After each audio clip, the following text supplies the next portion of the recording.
안녕하세요, 여러분. 수학마도 장연희입니다. 오늘은 초등 수학 교육의 첫째 관문이라고 할 수 있는 받아내림, 받아올림. 우리 보통 학년별 깔딱고개라고도 말하는데요. 받아올림, 받아내림에 대해서 어떻게 지도하면 아이들이 잘할 수 있을까에 대해서 이야기해 보겠습니다. 여기 지금 이 많은 점들이 있어요. 그럼 우리는 습관적으로 10개씩 이렇게 묶잖아요. 그리고 나머지 3개다. 이거는 굉장히 많이 해본 거기 때문에 신선도는 좀 떨어지죠. 그게 뭐 당연한 거 아니야? 이렇게 하지만 보기에는 이렇게 들었지만 사실은 우리 생활에서 얼마나 많은 수들이 존재합니까? 개수들이. 이런 모든 것들을 우리는 묻고 또 정리하고 표시하고 남에게 전달하고 또 내가 기억해 놨다가 나중에 쓰기도 하고 이런 수학적 활동을 해야 될 때는 흩어져 있으면 안 된다는 것을 감정적으로 저절로 알게 되죠. 그러면은 우리의 선조들은 뭘 했겠습니까? 이걸 어떡하지? 어떻게 하면 잘할 수 있을까? 이렇게 고민하지 않았겠어요? 우리는 고민할 필요도 없이 수학사에서 말이죠. 고민해서 잘 해놓은 결과를 우리가 쓰고 있기 때문에 고민스럽지 않지만 발달 과정에서 보면은 이런 것들이 고민스럽죠. 이 사람들이 어떻게 고민했는지를 우리가 거꾸로 생각해 보는 것, 그 자체가 수학의 논리성이나 근거를 알아보는 데 굉장히 도움이 됩니다. 자, 한번 보십시오. 6개씩 이렇게 묶지 않았겠어요? 이렇게 해서 이 사람들은 이거를 어떻게 처리했을까요? 이렇게 많은 거를. 이게 뭐 감이라 그래도 되고 뭐 돌멩이라 그래도 되고 뭐 곡식이라 그래도 되고 어쨌든 이렇게 많단 말이죠. 이것을 어떤 사람은 색깔을 좀 달리해서 표시했을 거고요. 어떤 사람은 모양을 달리해서, 어떤 사람은 땅에 묻기도 하고 뭐 어떻게 여러 가지 했을 거 아닙니까? 그러다가 나중에 가장 편리한 방법을 발견한 것이 모양도 아니야, 색깔도 아니야, 촉감도 아니야. 위치를 바꾸자. 위치만 딱 바꿔주면은 아무리 많은 수도 표시할 수 있다는 것을 발견하게 된 것입니다. 우리 어른들은 다 알지만 이렇게 발견된 과정을 아이들에게 경험하게 하면 아이들도 감정적으로 아 그렇구나 이렇게 되겠죠. 그런데 그런 과정을 전달하지 않고 이미 다 발견해 놓은 이 사실을 반복적으로 빠르게 잘하게 연습시키는 것이 오늘날 연산 교육이라고 저는 보기 때문입니다. 이 13개를요 어떻게 표시하면 좋겠니 하면 아이들은 뭐 13개 정도야 손가락도 있고 다 잘하는데 뭘 표시를 해? 13개가 13개지 이렇게 말하지만 교사는 아이들에게 이것을 여기다가 구별을 하나 하고 여기다가 묶음을 쓰는 자리, 여기는 낱개를 쓰는 자리, 그 다음에 묶는 수의 규칙은 10개씩 십진법이니까요. 그러면 이 13개를 나타내는데 돌이 몇 개가 있으면 좋겠습니까? 아이들이 생각하겠죠? 여기 자리만 옮기면 하나, 여기는 3개면은 되는 거죠. 여기서부터 출발한 아이는 확장되기는 굉장히 쉽죠. 10개씩 묶은 것은 어느 자리에? 4개 자리에 하나로. 100개씩 묶은 것은 1000의 자리에 하나로. 1000개를 10개씩 묶은 것은 10,000의 자리 하나로. 이렇게 해서 초등 4학년에 가면은 수가 조까지 확장됩니다. 그런데 이런 위치적 기술법이 아닌 상태에서는 아이들이 4학년 가면은 이게 큰 수라고 해서 갑자기 수가 커지기 때문에 저거 나오고 어기 나오기 때문에 그게 또 굉장한 학습으로 느껴지는데 위치적 기술법으로 해결하는 아이는 그렇게 될 수밖에 없는 거죠. 어차피 수가 많아지면은 자리만 옮기면 무한정으로 해결할 수 있다는 거죠. 그렇게 해서 아이들에게 이런 위치적 기술법의 매력, 가치, 편리성 이런 것들을 지도하는 것이 큰 수를 따로따로 지도하는 것보다 훨씬 더 효과적입니다. 이렇게 지도받은 아이는요 나중에 뭐라고 쓰겠습니까? 이게 점이지만은 이렇게 숫자로 가겠죠. 그러면 이게 없어져도 이것을 13으로 인식한단 말이죠. 이것을 보기 좋게 표기한 것이 13이 되는 거예요. 그렇다면은 103도 이제는 해결할 수 있겠죠. 여기서 10개 모인 것이 아까처럼 올라갔다. 이렇게 해서 위치적 기수법이 당위성이 완전히 장착된 아이들에게는 더하기나 빼기나 쉬워집니다. 일단 더하기 해볼까요? 여기서 묶였기 때문에 2 올라가고 올라갑니다. 이 정도는 굳이 논리를 따지지 않고 위치적 기수법에 대해서 강력한 도전을 받지 않은 아이일지라도 이 정도는 계속 연습시키면 뭔지 모르지만 잘할 수 있어요. 그래서 엄마들이 연산은 곧잘 하는데 어떡하지요? 이런 생각 많이 하는데 뭔지 모르지만 잘할 수 있는 상태가 됩니다. 그렇지만 얘 감정 안에는 애매하고 깨름한 불안감이 있죠.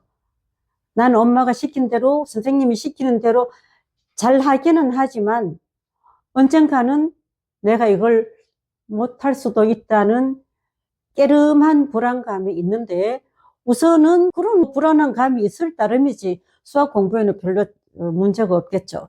빼기를 한번 볼까요? 자, 103 빼기 9 이렇게 됩니다. 그럼 이때 이 0은 뭘 나타냅니까? 아무것도 없다는 뜻은 아니에요. 이 자꾸 0을 아무것도 없다 이렇게 자꾸 가르치는데 그렇게 하면은 혼란스럽죠. 이 0은 10의 자리에 아무것도 없다. 10의 자리에는 없다는 소리입니다.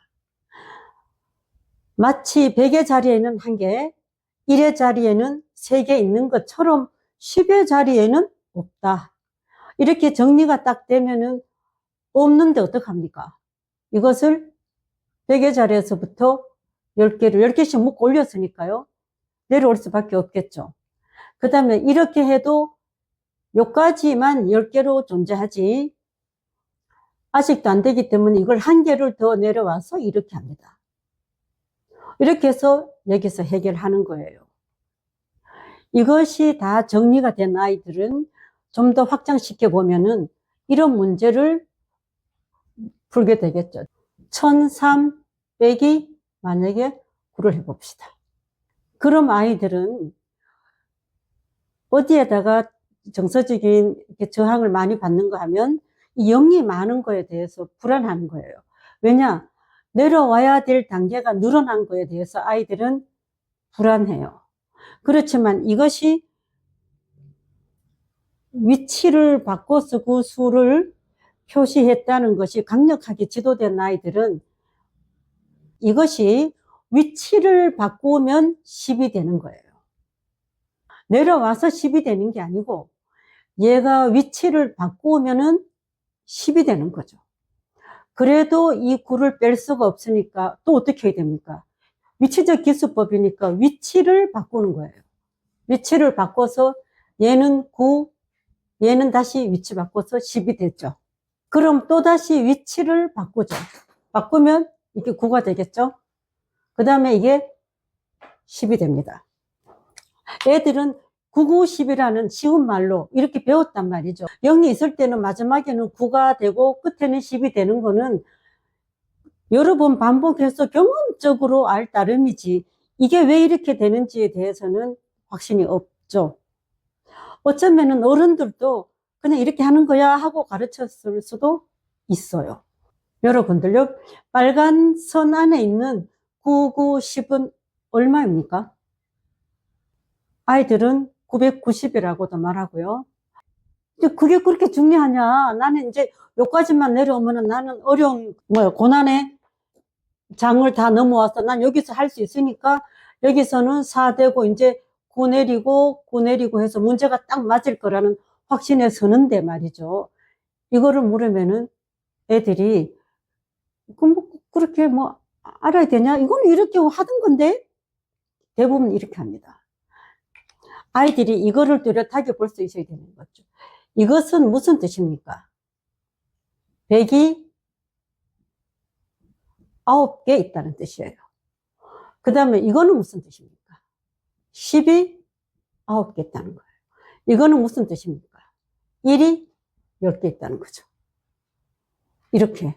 그럼 우리가 계속 반복해서 연산을 가르쳐야 되겠습니까? 아니면은 이 논리를 가르쳐야 되겠습니까? 논리를 반복하는 게 나중에 논리 없이 수천 번 반복하는 것보다 훨씬 더 폭발적이에요. 아이들이 자신 있고요. 응용력도 생깁니다. 이렇게 알아야지만 이런 거 보면 이게 얼마입니까? 1000이죠. 여기 있던 1000이 위치를 바꿔가면서 이렇게 바꿔놓은 거예요. 왜 바꿨어요? 뭐 하려고? 문제 해결을 하려고. 9를 빼야 되니까. 이게 문제 해결력 기르기에 아주 낮은 단계입니다. 어쨌든 같은 1000인데 내가 문제를 해결하기 위한 꼴로 바꿔놨어요. 꼴은 바뀌었지만 값은 변하지 않는 것. 이게 수학의 매력이죠. 이게 애들이 뭐 예쁜 거 보여줘서 신기한 게 아니라 이럴 때 지적인 쾌감이 있고요. 말로 딱 던져주면 얘들아 꼴이 바뀌었지? 값은 그대로 있니? 그제서야 보는 거예요. 야, 이거 값이 그대로 있구나. 이렇게 해서 해결하는 거죠. 그러니까 꼴을 바꾸는데 안심하고 바꿀 수 있는 그 이론이 뭡니까? 위치적 기수법으로 위치만 바꾸면 얘가 꼴이 변할 수밖에 없다는 사실을 알면은 쉽게 풀게 되겠죠. 이제는 눈에 보이죠. 자, 위치를 바꾸자.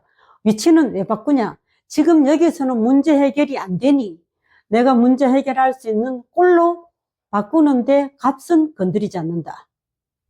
멋지죠? 이렇게 해서 10. 다음에 이렇게 해서 9. 이것이 10. 9. 여기가 10.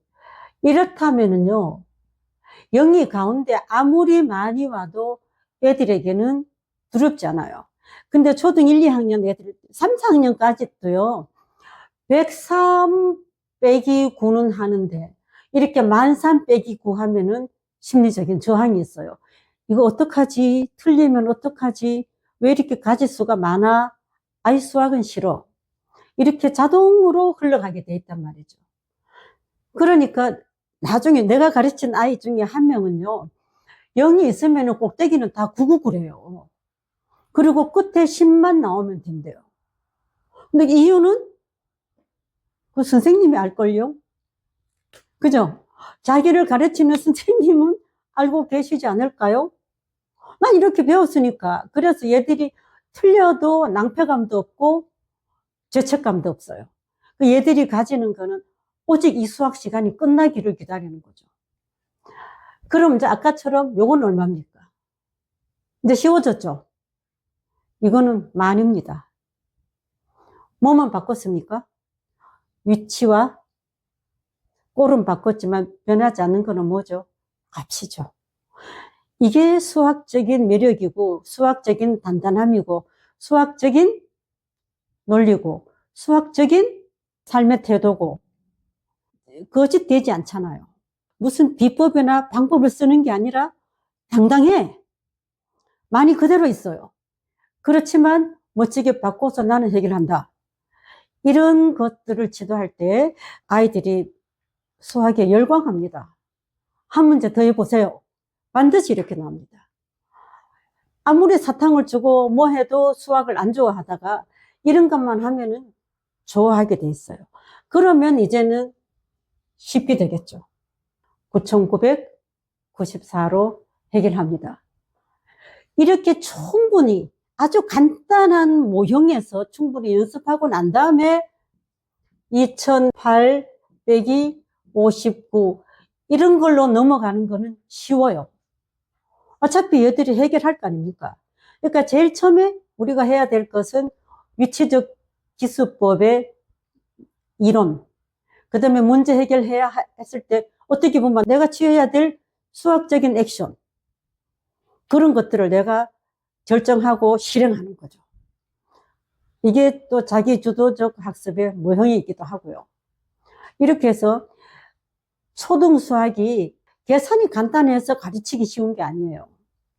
초등 수학에서 이렇게 제일 미세한 세포부터 탄탄하게 지도를 하면은 오히려 5, 6학년 중학교 가서는 애들이 수학을 너무 쉽게 생각하고요. 거기에 준해서 해결하는 것을 바라볼 수 있죠.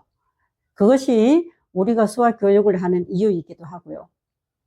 오늘은 위치적 기술법의 이치와 그 다음에 아이들의 수학 감정, 그 다음에 꼴은 바뀌지만 값은 변하지 않는다는 수학적인 가치, 이런 것들을 한꺼번에 다루어 봤습니다.